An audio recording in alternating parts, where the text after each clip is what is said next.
Hi hello my dear friends, మీరు ఎప్పుడైనా మీ గతంలో అనుభవించిన బాధలు లేదా అనుభవాలు చెప్పమని ఎవరైనా అడిగితే ఏం చెప్తారు? సామాన్యంగా మీరు ఎలా కష్టపడి పైకొచ్చారు, దరిద్రాలు మాత్రమే, మీ ఏడుపులు, బాధలు, కష్టాలు ఇవే చెప్తారు. అవునా కదా? మీరే కాదు, అందరూ అదే చెప్తారు. దాదాపు అందరూ అంతే. గతంలో అనుభవించిన ఆనందాలు, సుఖాల గురించి మాత్రం ఎవ్వరు చెప్పరు. చిన్న చిన్న ఆనందాలు చాలా ఉంటాయి, కానీ అవి ఎవ్వరు చెప్పరు. చెప్పమన్నప్పుడు మాత్రం అందరూ వాళ్ళు పడ్డ కష్టాలు, వాళ్ళు ఎదిగిన క్షణాలు, వాళ్ళు చేసే ఆ బాధలు, వాళ్లకు మోసాలు, కష్టాలు, ఏడుపులు, కన్నీటి గాథలు ఇవే చెప్తారు.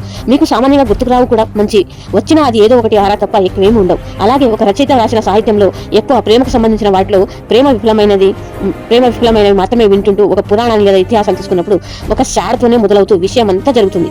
అంటే మన పూర్వీకుల నుండి ఇప్పటి వరకు ఏది తీసుకున్నా సరే నెగిటివ్ తప్ప కొన్ని విజయగాథలు మాత్రం వినడం వల్ల మన బుర్ర అంతా నెగిటివ్ గా తయారవుతుంది. అందుకని మన పరిస్థితులు ఇలా ఉన్నాయి. కనీసం ఒక్క రచయిత కూడా ఒక ధనవంతుడి గురించి గొప్పగా పాట రాశాడా? ఇతిహాస పురాణాలు కూడా చూడండి, ఎక్కడో ఒక దగ్గర వారి గొప్పతనం గురించి తప్ప మిగతా అంతా యుద్ధాలు, విషాదం, వారు పడిన బాధలే తప్ప ఇంకేమీ చెప్పలేదు. మన సృష్టిలో డబ్బు ఉన్నవారంటే భయం, అసహ్యం, వారు ఏదో చేస్తే కానీ సంపాదించలేరు అనే భావన మనల్ని తొలిచేస్తుంది.